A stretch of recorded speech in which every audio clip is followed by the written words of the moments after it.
The sun has not yet reached its full height above the waters of the harbor. A faint golden haze rests over the city, and the sea is still enough to hold the reflection of every mast, every sail, every rooftop balcony. Along the paved main street, the first footsteps of the day sound, soft leather sandals brushing the dust. The air carries a mix of scents, bread baking in clay ovens, the salt of the harbor breeze, and the faint resin of cedarwood chests being opened for the morning's trade. We walk slowly toward the grandest building in the known world. The Library of Alexandria stands beyond the bustle of the market stalls, beyond the cries of the fishermen, on ground that catches the first full light of day. You do not hurry. No one hurries toward the library. It is not a place for rush or clamor. It is a place for arriving. In the same way, the tide arrives. Slow, inevitable, unforced. You pass under an archway carved with figures of Greek scholars and Egyptian priests. The stone is cool in the shade, and your hand brushes it as you walk. A gatekeeper nods. He knows your face, and the sound of the city dims behind you. Ahead, there is only the hush of corridors, the faint rustle of sandals on smooth stone, and the almost imperceptible murmur of voices reading aloud somewhere deep within. Inside, the library breathes like a living thing. Shafts of sunlight fall through high windows, lighting the dust motes that drift in slow spirals. The smell of ink and papyrus is everywhere, dry, warm, with a hint of something sweet from the plant fibers themselves. You can hear the faint scrape of a stylus on wax tablets, the low shuffle of a scribe turning a scroll from left to right, letting the rolled portion rest neatly in a cedarwood case. Here, there are no clocks, no ringing hours. Time is kept by the slow burning of oil lamps in the shadowed alcoves, and by the progress of light across the mosaic floors. The shelves are not shelves as you know them, they are niches, tall and arched, each holding bundles of scrolls tied with soft cords. Some are labeled in Greek, others in Demotic Egyptian, and still others in languages you cannot read at all. Languages from far-off lands. Carried here by merchants, travelers, and envoys, you walk between them slowly, letting your fingertips trail along the cords, not opening anything yet. This is a place where every scroll is a voice, and to listen, you must first learn to be quiet. At a low table near the eastern colonnade, a fellow scholar is sorting newly arrived works. Some are fresh copies made here in the library's own scriptorium. Others have come in with ships from Rhodes, from Carthage, from distant Indian ports. A large amphora of water rests beside the table. The morning is already warm, and work is slow under the rising heat. You join in the sorting, untying cords, glancing at the first lines of each scroll to confirm the subject, and placing them in neat groups. There is a treatise on medicinal herbs from the Nile Delta, a history of the kings of Persia, a fragment of a poem from an unknown island, written in a hand so old the ink has faded almost to nothing. These will be stored, cataloged, and, in time, read by voices yet unborn. In our world, the Library of Alexandria burned.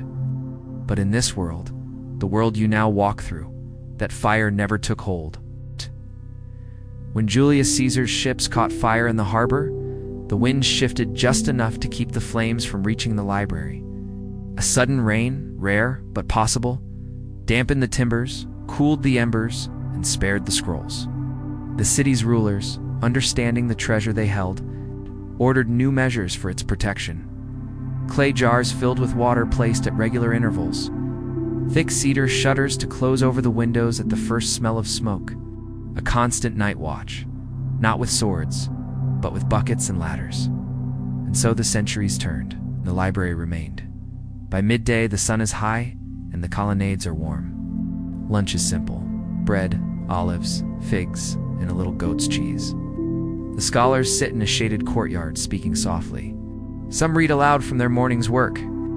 Others listen with their eyes closed, as if storing the words for later. After the meal, the great reading rooms fill once more. Light falls evenly now, and you unroll a scroll about the movements of the stars. Diagrams carefully drawn, each constellation marked with a name from Babylonian, Greek, and Egyptian tradition. The text suggests that with careful observation, one could predict eclipses decades in advance. You imagine what that would mean for farmers, sailors, and kings? Here, knowledge is not just kept, It is connected. Greek geometry meets Egyptian engineering. Indian numerals mingle with Mesopotamian astronomy. Chinese herbal medicine is compared to African plant lore. It is all here. Safe. Waiting. The library has many rooms, each devoted to a different branch of knowledge. Some are airy, bright with sunlight. Others are kept in cool shadow to preserve the oldest works. You turn into a chamber lined with wide tables, where scrolls and sheets of parchment lie open, weighted gently with smooth stones. This is the map room. The air smells faintly of sea salt, as if the ink itself remembers the ports and harbors it describes. On one wall, a great map of the known world stretches from Iberia to the farthest edges of India. With hints of unknown lands beyond, fine lines mark the coasts. Small red dots mark harbors, where friendly traders welcome foreign sails. The seas are not left empty. They hold drawings of fish, dolphins, and ships, as if to remind the viewer that the waters are alive. A scribe nearby works on updating the Nile Delta, carefully tracing each branch of the river. He pauses to dip his reed pen into ink, then continues without haste. Every movement is deliberate. Every mark matters. In a side hall, the quiet is broken only by the murmur of voices in many tongues. Here, translators work in pairs or small groups. One reads aloud from a scroll in Phoenician, the other writes the words in Greek. Elsewhere, a scholar from India listens to a Greek philosopher and tries to match the ideas to Sanskrit terms. Not every concept has an exact twin in another language. When that happens, the translators pause. They speak slowly, tracing meaning with their hands, searching for a word that will carry the thought safely across the gulf between cultures. In this place, language is not a barrier. It is a bridge under constant construction. Beyond one wing of the library lies a walled garden. The noise of the city does not reach here. Paths of packed earth wind between beds of herbs. Lavender, rosemary, mint, and plants whose names have been forgotten outside these walls. Scholars come here not to work, but to think. Some walk in slow circles, reciting passages under their breath. Others sit on low benches, staring at nothing, letting the mind wander where the feet cannot. You find a seat beneath an olive tree. The leaves tremble in the breeze, and sunlight flickers across the pages of a scroll you brought with you. The smell of warm earth and green leaves mixes with the faint perfume of ink. Here, ideas settle gently like dust in a beam of light. As the day begins to fade, the library changes. Oil lamps are lit, one by one, their flames casting gold halos on the stone walls. The light is soft, not bright enough to strain the eyes, but enough to keep the words clear. The great central hall glows in hundreds of small points of light, like stars scattered across the floor. Shadows grow longer, and the cool of the evening seeps into the marble. Some readers depart now, taking the long walk back to their homes. Others remain, the night scholars who prefer the hush of dark hours. You stay. The world outside can wait. The scriptorium is the quietest room in the library after sunset. Here, scribes work on copying texts, each seated at a low table with a lamp close by. The sound is a steady rhythm. Reed pens dipping into ink, strokes across parchment, the soft hiss of a page being turned. Every copy made tonight is a promise. This knowledge will outlive the hands that wrote it, that the words will pass from reader to reader, across years, across centuries. A master scribe finishes a copy of an old medical treatise, sets it aside, blows gently to dry the ink, and ties it with a fresh cord. Somewhere in the future, perhaps hundreds of years from now, someone will untie that cord and read the first line, never knowing the name of the hand that preserved it. Near the outer wall, two figures walk with slow, steady steps. They carry no weapons, only lanterns. These are the Night Watch, guardians not of gold or jewels, but of something far more valuable. They pause to check that each lamp is safe, each shutter secure. They listen for the faint crackle of fire, not the welcome fire of a hearth, but the danger that would summon buckets and wet cloths. It is a quiet duty, but in this world it is the most important one of all. Near midnight, you roll up the scroll you've been reading. It is about the stars, how they rise and set, how their positions shift with the turning of the seasons. You tie it gently, place it back into its niche, and step away without a sound. The hall feels like a sleeping creature, breathing slow and deep. Tomorrow, it will wake again, and the voices of the past will speak once more. You step into the cool night air. The streets are nearly empty. Above, the stars gleam like the lamps in the great hall, each one holding its own story. The library still stands. And because it stands, the world will never be the same. Beneath the main floors of the library lies a lower level, cool and dry. It is here that the rarest works are kept, scrolls and bound sheets that have traveled farther than most people will ever go. You walk down a wide ramp lit by narrow slits in the wall. The air is different here. Cooler, stiller, carrying the faint scent of cedar oil used to keep insects away. Along the walls are sealed cupboards made of polished wood. Each is marked with a small symbol: a crescent moon, a stylized wave, a coiled serpent, indicating the field of knowledge within. A custodian opens one for you. Inside are scrolls from far lands. Astronomical records from Babylon, tracking the movement of the planets for over 1,000 years. Herb manuals from India, illustrated in careful ink with the shapes of leaves and flowers. Philosophical dialogues from Greece, written in hand so neat they seem printed. A collection of Egyptian temple blueprints, each annotated with notes about the rituals once performed inside. You lift one scroll carefully, feeling the slight crackle of its ancient fibers. The script is steady, the diagrams precise. Here, time itself feels stored, preserved as ink on papyrus. In another room, the shelves are lined with works of the theater, comedies, tragedies, and dramas that no longer exist in the world you came from. There are hundreds of plays from Sophocles, not just the few you once knew. You read one? A gentle comedy about a fisherman who dreams of becoming a poet, but finds that his words only seem to please the fish. It is light, charming, and filled with small human moments. There are works from playwrights whose names never survived in your own history. One tells of a queen in the deserts of Arabia who disguises herself as a wandering merchant to see how her people live. Another, from the shores of North Africa, weaves music and poetry into a tale of two lovers separated by the flooding of the Nile. These are not dusty relics. They are voices, alive in the room, waiting to be heard again after centuries of silence.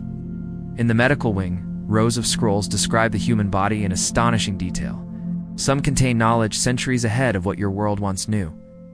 You find a scroll from an unknown physician describing the importance of boiling water before drinking it, noting that it prevents the fevers that come from foul streams. Another details the removal of cataracts through a delicate procedure. The patient lying still while the clouded lens is drawn out with a fine instrument. There are records of herbal remedies from China, Africa, and the Indian subcontinent, carefully compared and annotated by Alexandrian scholars. Some herbs are listed not only by their shape, but by the best time of year to harvest them, and the conditions under which their potency is greatest. One section even contains drawings of the human heart and lungs. Labeled with surprising accuracy, the vessels shown branching like the limbs of a tree. On the upper floor, a chamber with an open roof lets the night sky spill into the library. Astronomers gather here after sunset, bringing their notes and instruments. Bronze armillary spheres, polished sighting tubes, sand-filled trays for marking the movement of shadows. The scrolls here contain charts that match the stars exactly as you see them tonight. Not only the bright constellations, but faint clusters normally overlooked. One scholar unrolls a vast star map that shows the spiral of the Milky Way as a faint, misty river, not just as a myth, but as a structure in the sky. Another scroll describes the prediction of eclipses not just in months, but in years. They can tell with accuracy when the sun will darken or the moon will turn red, generations into the future. In this world, sailors can navigate far more safely. Exploration is possible without fear of losing the way. Some works here are not theory but design. You pass a table scattered with sketches, an early steam-powered device described by Library of Alexandria, but here improved, refined, and already in use for simple mechanical work.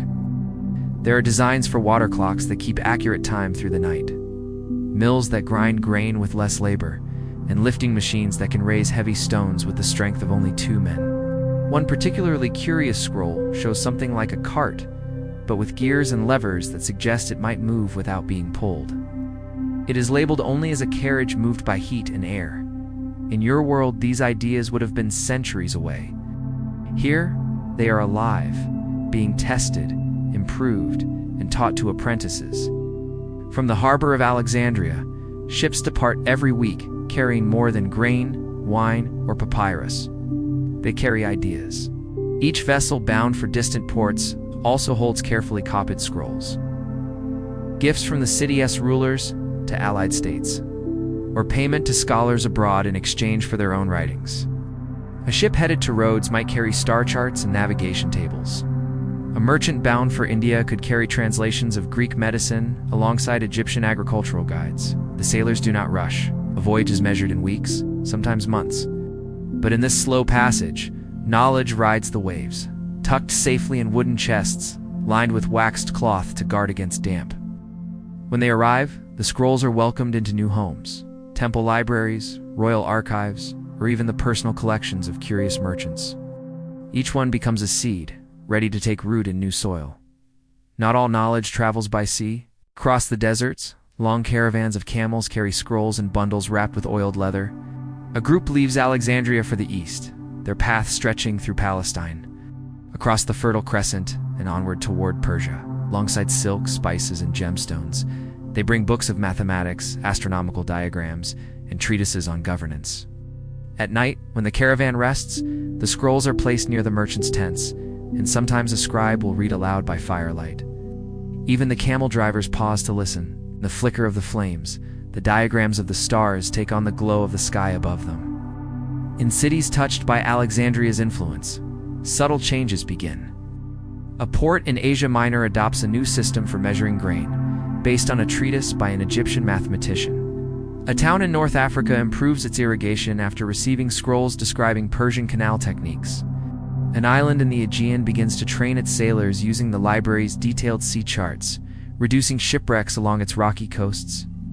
The changes are quiet, no grand announcements, no sudden revolutions, but each one makes life a little more stable, a little more prosperous. And stability allows time for thought. Thought leads to more invention. Letters begin to flow between cities carried by merchant, courier, or wandering philosopher. In one, a doctor in Carthage thanks a colleague in Alexandria for a new treatment for fever. In another, a mathematician in Athens sends diagrams of a new gear designed to a craftsman in Antioch. Over time, these connections form a web, not of roads or walls, but of minds. The library is its heart, but the pulse of ideas travels far, beating in workshops, temples, schools, and markets. With fewer gaps in memory, fewer losses of ancient learning, the world begins to grow along a different path. The knowledge that in your own history would have been lost and rediscovered over centuries is now never lost at all. The wheel of progress turns slowly, but it turns without pause. Sailors no longer fear the open sea. Farmers understand the seasons with greater precision. Doctors treat illnesses with methods tested and shared across continents. In the quiet reading rooms of the library, none of this is dramatic. A scribe still copies lines of text by lamplight. A translator still leans over a table, searching for the right word. And outside these walls, the ripples spread wider every year. The Roman Senate does not always agree, but on one thing, they are united. The Library of Alexandria is a resource too valuable to ignore. Long before the empire reaches its height, Roman envoys visit the city regularly, returning to Rome not only with Egyptian grain, but also with bundles of copied scrolls. Some are military treatises, accounts of past battles, diagrams of fortifications, and even foreign strategies from Persia and India. Others are about law, medicine, and engineering. On the long road from Alexandria to Rome, the scrolls are guarded closely. They're not carried like treasure, but they are treated with equal care. For Rome understands that the wealth of ideas is harder to replace than gold. In the years that follow, Roman architects begin experimenting with new techniques in cement, aqueduct design, and road paving. Ideas first found in those scrolls. The changes are subtle, but each one adds to the city's strength. Roman physicians, long trained in the traditions of Greece, now consult medical works from Egypt, India, and even far China. A physician in Gaul learns of an herbal remedy for stomach ailments recorded by a scholar from the Indus Valley centuries before. Military doctor stationed in Britain carries instructions for stitching wounds in a way unknown to his predecessors. The spread of this knowledge does not end sickness, but it lessens suffering. Fewer soldiers die from infected wounds. Plagues still come, but healers respond with better methods, saving lives that would otherwise have been lost. In your history, many works of ancient Greek science and philosophy were lost, rediscovered only in fragments centuries later. Here, they never vanish. The complete works of Archimedes remain in circulation, studied by engineers across the Mediterranean. The plays of Sophocles, Euripides, and Aeschylus are performed without interruption. Their cultural influence never dimmed. The philosophies of Democritus, Epicurus, and Zeno travel as far as the Indus River, carried by wandering scholars who share ideas over tea, wine, or bread. Inspired by Roman engineering and improved by Persian surveying techniques preserved in the library, roads stretch farther and straighter than before. Caravans can travel in less time. Merchants move their goods with greater ease. Ideas flow more quickly along these routes. An invisible cargo, but one that changes the character of every city it touches. With safer sea routes, mapped centuries earlier, trade expands.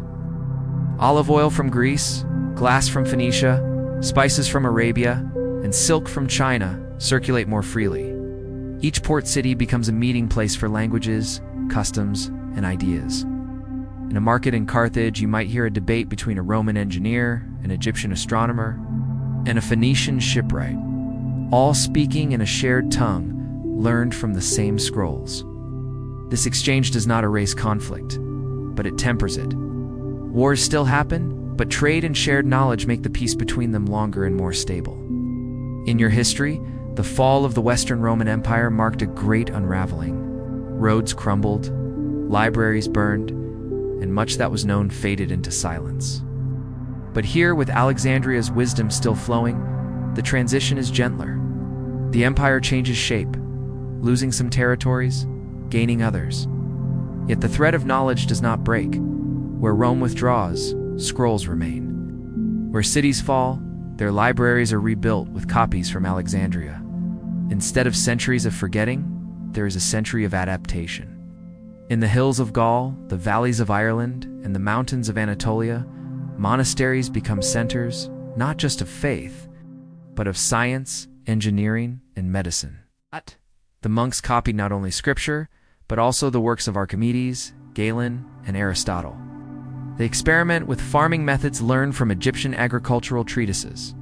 They studied the stars using charts first drawn in Babylon, refined in Alexandria, and updated with every passing century. The quiet scratch of quills on parchment carries forward the wisdom of ages. Craftsmen across Europe and the Mediterranean advance faster than in your history. Blacksmiths in the Frankish kingdoms know techniques for tempering steel preserved from India. Weavers in Lombardy use looms improved with mechanical ideas from ancient Greece.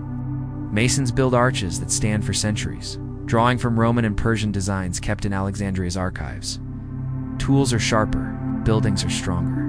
Bridges cross wider rivers. Without the deep collapse of trade, medieval cities grow sooner. Venice becomes a bustling hub of commerce by the early 600s instead of centuries later. Cordoba and Alexandria compete as centers of learning, each drawing scholars from 3 continents. Markets hum with activity late into the night. Candles burn in workshops where artisans try new designs. Astrologers chart the heavens, their calculations sharpened by knowledge from ancient India and China. By the year 800, devices that in your history would not appear until the Renaissance already turn in workshops and mills. Water wheels grind grain with greater efficiency. Windmills appear earlier, their designs adapted from Persian blueprints copied in the library centuries before. Clocks, simple but reliable, are crafted to keep track of prayer times, market hours, and the seasons. Each invention comes not as a shock, but as a natural step, the next stone in a road that has never been broken. In your history, printing spread across Europe in the mid-15th century, transforming the world in just decades. Here, with Alexandria's vast catalog of scrolls and a culture that values the sharing of knowledge above all, The need for faster copying pushes invention much earlier. By the year 950, woodblock printing, first developed in China, is already known in the Mediterranean. By 1020, a movable type press operates in Venice, built by artisans who studied descriptions of printing from East Asian travelers recorded in the Library's archives. The press makes the wisdom of centuries accessible to merchants, scholars, and even skilled craftsmen. Books become cheaper, and knowledge moves faster than ships. Navigation charts, long safeguarded in Alexandria, are now printed in quantity. Sailors in Genoa and Lisbon own detailed maps of the coasts of Africa, the Arabian Peninsula, and even parts of India by the 1100s. Ships from Europe begin making direct voyages to ports once reached only through overland caravans. Trade grows not in fits and starts, but as a steady current, linking the Atlantic, the Mediterranean, and the Indian Ocean into a single network. With ancient Greek, Roman, Egyptian, Indian, and Chinese medical knowledge intact and updated, hospitals in major cities are more advanced centuries earlier. Surgeons in Constantinople use antiseptic practices described in scrolls from India. Physicians in Paris understand blood circulation thanks to ancient and Islamic works preserved without interruption. Diseases that once swept through cities now meet organized resistance. Smallpox vaccination techniques, based on Chinese methods documented in Alexandria, are practiced in Europe by the 1100s, saving countless lives. Art begins to flourish with a richness usually reserved for the 15th and 16th centuries. Painters in Florence experiment with perspective, inspired by optical treatises written in ancient Greece. Mosaic artists in Constantinople mixed pigments described in Egyptian manuals to create deep blues and radiant golds. Music, too, changes. With access to ancient Greek musical theory and instruments from across Asia, composers create layered harmonies earlier than ever before. By the late 1100s, universities across Europe and the Middle East are not only teaching law and theology, but also engineering, astronomy, and natural philosophy on a scale unmatched in your history until centuries later. Students study Aristotle in full, debate the works of Confucius, and test experiments inspired by the mechanical devices of Hero of Alexandria. The scientific method emerges not in the 1600s, but in the 12th century, and with it, the pace of discovery quickens. And now, as we leave the library for the night, the scrolls rest quietly. Their wisdom, their stories remain, waiting for another day, another mind to wander through their words. May your dreams carry you along these quiet corridors of history, and may the knowledge of ages bring you peace and calm sleep.